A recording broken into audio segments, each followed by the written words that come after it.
سلطان محمد خان ثانی، جنہیں تاریخ سلطان محمد فاتح کے نام سے یاد کرتی ہے، 30 مارچ 1432 کو عثمانی سلطنت کے شہر ادرنہ میں پیدا ہوئے۔ وہ سلطان مراد ثانی کے بیٹے تھے، جو ایک نیک سیرت اور باوقار حکمران تھا۔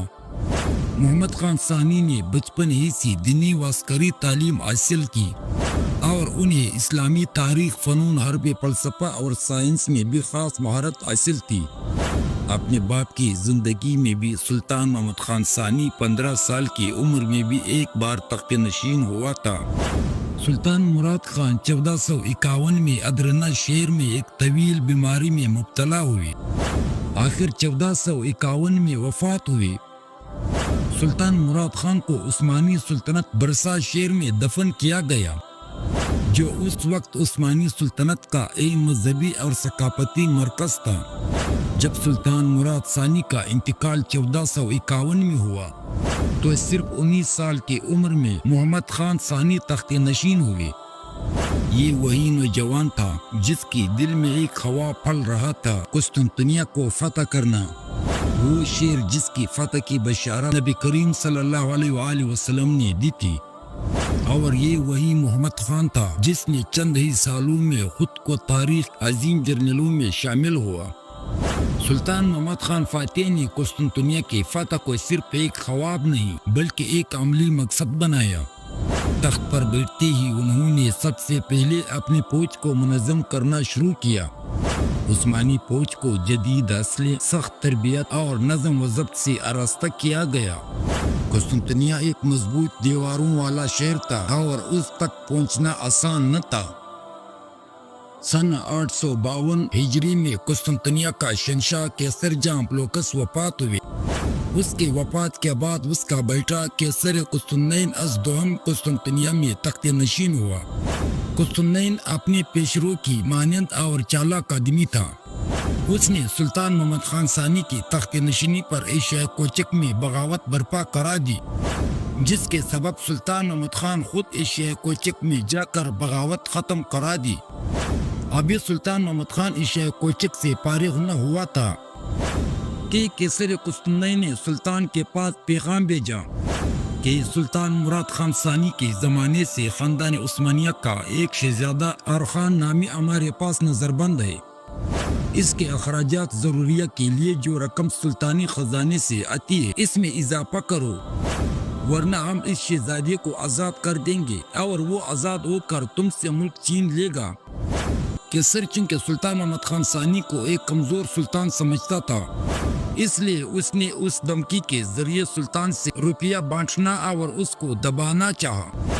اگر واقعی سلطان محمد خان ایسا ہی کمزور اور پست ہمت ہوتا جیسا کہ قیصر نے سمجھا تھا تو وہ ضرور اس دھمکی سے ڈر جاتا اور قیصر قسطنطین کے نہ صرف اس بلکہ آئندہ مطالبات کو پورا کرنے کی کوشش کرتا۔ لیکن سلطان محمد خان ثانی سکندر یونانی اور نیپولن فرانسیسی سے زیادہ قوی قلب والے کا مالک تھا۔ وہ سمجھ گیا کہ اس طرح کام نہ چلے گا اور جب تک اس عیسائی سلطنت کا قصہ پاک نہ کر دیا جائے سلطنت عثمانیہ کا قیام و استحکام ہمیشہ معرض خطر میں ہی رہے گا۔ اس وقت سلطان نے قیصر کی الچیوں کو ٹال دیا اور کوئی صاف جواب نہ دیا۔ ایشیا کوچک سے واپس آ کر سلطان محمد خان نے سب سے پہلا کام یہ کیا کہ شاہ انگریز سے 3 سال کے لیے صلح کا عہد نامہ کر لیا۔ اس عہد نامے کی مکمل ہو جانے سے سلطان کو اپنی سلطنت کی شمالی حدود کی جانب سے اطمینان حاصل ہو گیا۔ اسی دوران میں ینگی چیری فوج اور اس کے سرداروں کی طرف سے بدعنوانیہ بغاوت شروع ہوا۔ سلطان نے ان کو کرارا واقعی سزا دے کر ان کی اصلاح کی۔ قیصر قسطنطین نے دوبارہ اپنے الچی ایڈرناپول میں سلطان کے پاس بھیجے اور پھر شہزادہ خان کے نقطے کی اضافہ ورنہ اس کی آزاد کر دینے کی دھمکی دی۔ بہت سے اس کے اور کیا ہو سکتا تھا کہ سلطان محمد خان ثانی نے اروخان کا نقطہ بالکل بند کر دیا اور قیصر کے سفیروں کو نہایت ذلت کے ساتھ اپنے دربار سے نکلوا کر قسطنطنیہ پر حملے کی تیاریوں میں مصروف ہو گیا۔ اب قیصر کی آنکھیں کھلی کی کھلی رہ گئی اور اس کو اپنی غلطی کا احساس ہوا کہ میں نے جس کو کمزور سمجھا تھا وہ در حقیقت ایک شیر ہے، چونکہ قیصر قسطنطین اپنی شجاعت اور ہوشیاری ممتاز اور بہت باہمت شخص تھا۔ اس نے یہ دیکھ کر کہ مجھ کو سلطان محمد خان سے ضرور دو ہاتھ کرنے پڑیں گے، قسطنطین کی روشن خیالی اور مال اندیشی کی داد دینی پڑتی ہے کہ اس نے عیسائیوں کے دو بڑے بڑے گروہوں میں اتفاق پیدا کرنا ضروری سمجھا، بلکہ اس زمانے میں تمام عالم عیسائیت عقیدے کے اعتبار سے دو حصوں میں تقسیم ہو چکے تھے۔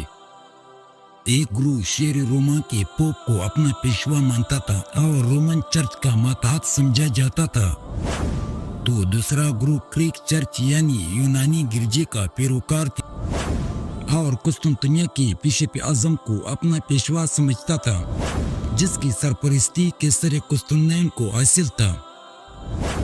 ان دونوں گروہوں کی عقیدے میں بہت بڑا فرق تھا۔ قیصر قسطنطین نے روما کے پوپ کو خط لکھ کر بھیجا کہ اب وقت آ گیا کہ ہم اپنا مذہبی اختلافات کو ختم کر لیں اور سب متحد ہو کر مسلمانوں کا مقابلہ کریں۔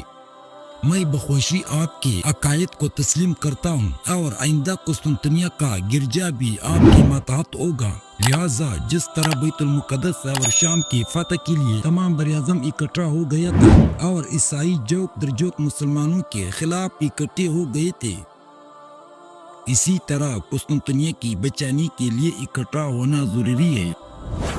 قیصر قسطنطین کی یہ تجویز بہت کارآمد اور مفید ثابت ہوئی۔